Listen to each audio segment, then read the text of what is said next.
yaqillu lisanu zahirihi,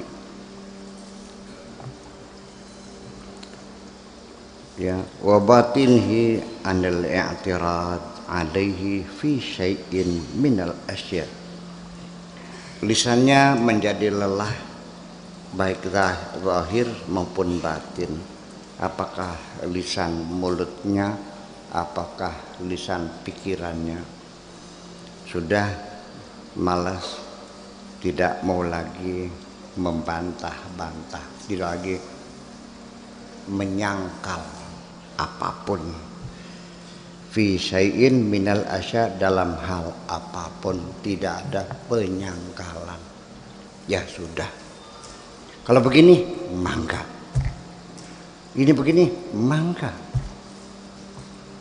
siap. Mulainya kamu itu ngerasa menderita itu dari penyangkalanmu sendiri. Ketika kau menerima, dikasih wajah yang pas-pasan, alhamdulillah ya Allah, aku diberi kesempatan untuk lahir di bumi ini, bisa menikmati, bisa melihat warna-warni, bisa menghirup udara segar. Anda bahagia. Tapi begitu ada penyangkalan, kenapa aku tidak terlahir cantik, sengsara kamu. Paham nggak? Kenapa aku tidak kaya-kaya, sengsara kamu. Tapi begitu, oke, siap aku jalani apapun adanya. Aku masih bisa bahagia dalam kemiskinanku. Selesai. Ini, jadi sebetulnya kebahagiaan dalam genggamanmu sendiri kok.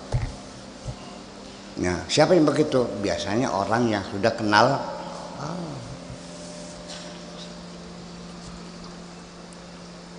Itu. Lalu yasiru muwafaqatan bila munasaatin, selalu setuju saja, ya, menerima segala ketentuan Allah dan tanpa menyangkal.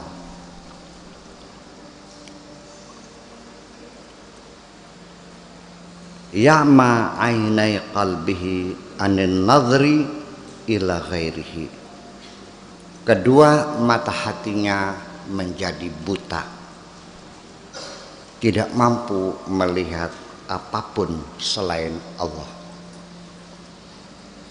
Yang dilihat hanya Allah saja. Yatamazzaqu sirruhu, ya, sirnya tercabik-cabik. Wa yatalasha amruhu, dan persoalannya menjadi lenyap, menjadi luntur.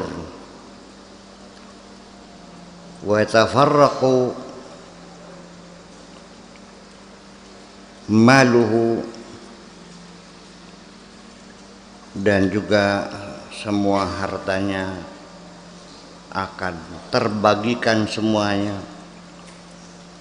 Wa yakhruju min wujudihi, dan dia akan keluar dari wujudnya, ya, dari kehadiran di buminya. Wa yakhruju dunyahu wa akhiratahu, dunianya dan akhiratnya keluar semuanya, kosong. Yadhabu ismuhu wa rasmuhu, bahkan namanya pun hilang, rupanya pun juga hilang.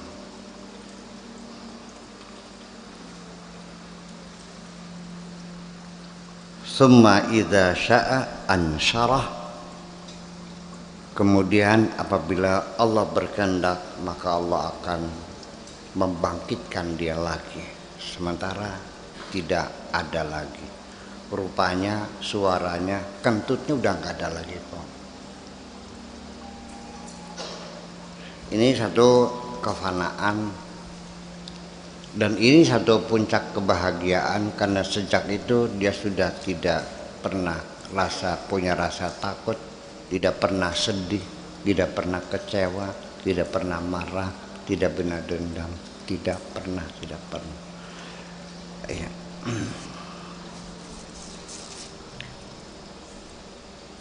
yujiduhu ba'dal faqdi, dia akan diciptakan ulang, dijadikan lagi Allah ba'dal faqdi, setelah tiada dulu baru dia terlahir sebagai ciptaan baru, bukan yang dulu lagi. Jadi sebetulnya mah ini persoalan rohani. Secara fisik juga sebetulnya badan saya sekarang ini bukan badan saya yang dulu. Sel-sel yang ada semuanya sel baru, tulangnya tulang baru, yang lama sudah habis. Percaya nggak? Sel itu ada batas usianya, sekian hari sekian minggu, dan setiap hari berganti dengan sel yang baru. Yang lama mana? Ya waktu saya lahir udah nggak ada. Sekarang itu udah makhluk baru lagi kok sesungguhnya. Nah, masalah rohani juga sama. Rasa dendam, kesumat, kebencian, semuanya dihilangkan semuanya. Sudah terlihat, baru diciptakan lagi sebagai makhluk yang baru.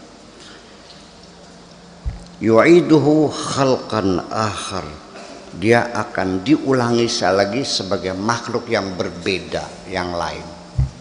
Bukan Pak Rahmat yang dulu, sekarang udah Pak Rahmat yang baru. Semua orang jadi pangling. Ini Pak Rahmat yang dulu, iya. Mukanya seperti itu, iya. Tapi bukan Rahmat yang dulu, sekarang udah lain.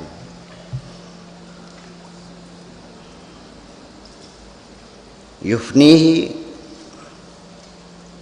biyadil fanai, ditiadakan dengan kekuasaan Allah yang mampu meniadakan.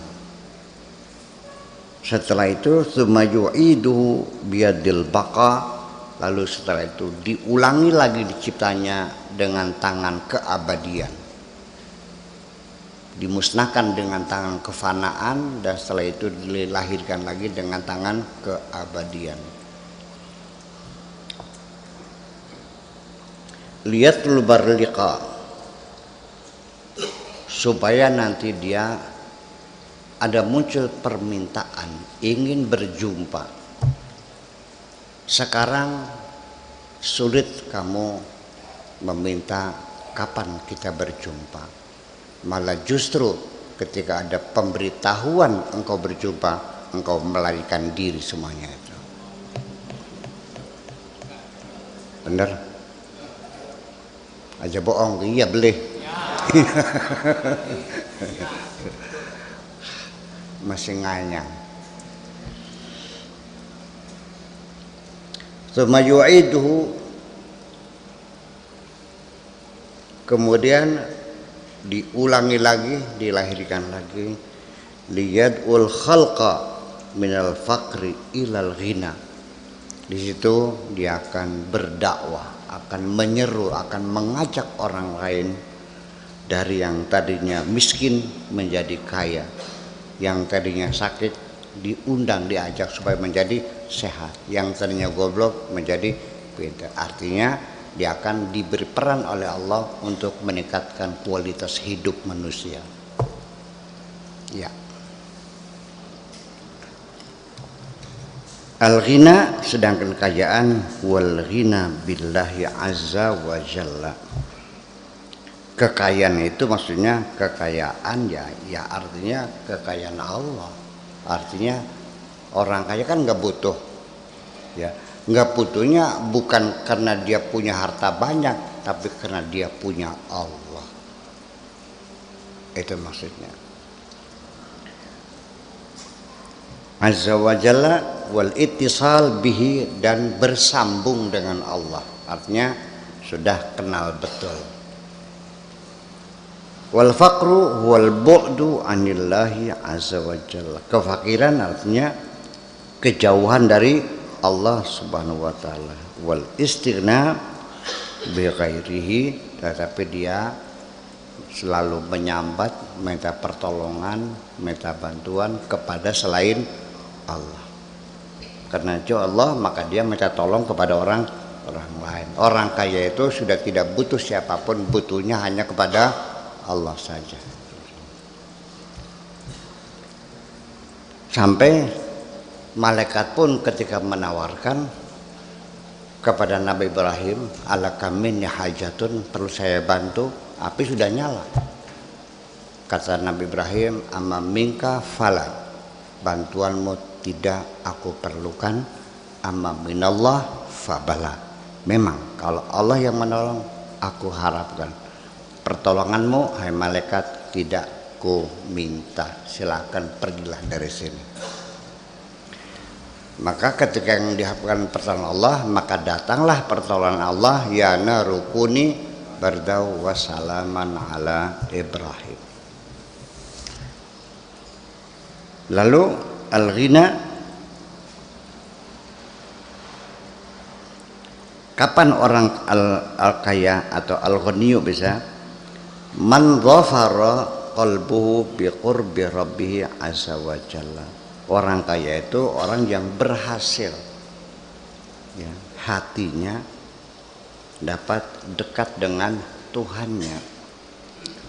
Wal faqru man adima dzalika, sedangkan orang fakir orang yang tidak bisa mendekat dengan Allah. Man arada hadzal ghina falyatruk ad-dunya wal akhirah. Barang siapa yang menghendaki kekayaan semacam ini, maka tinggalkanlah dunia dan akhiratmu. Nggak ada urusan dunia, nggak ada urusan akhirat, nggak ada urusan bidadari, nggak ada urusan surga. Selesai. Itu. Tapi kalau kamu masih mengharapkan surga, ya mangga, nggak apa-apa. Pengen bidadari.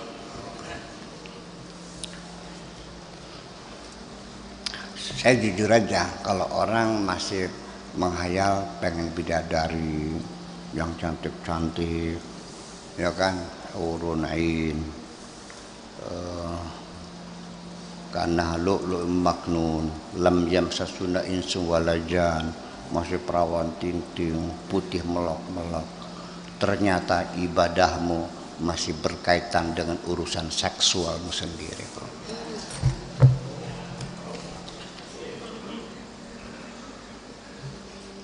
Ngapain?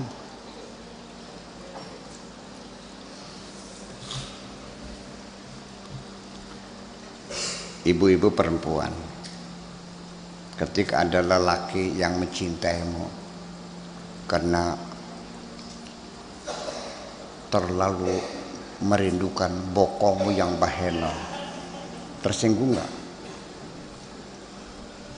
Karena ingat sama buah dadamu yang besar seperti kates. Nggak usah ya. Iya. Kalau Buya gimana? Aku mencintaimu untuk mendengarkan getaran jantung.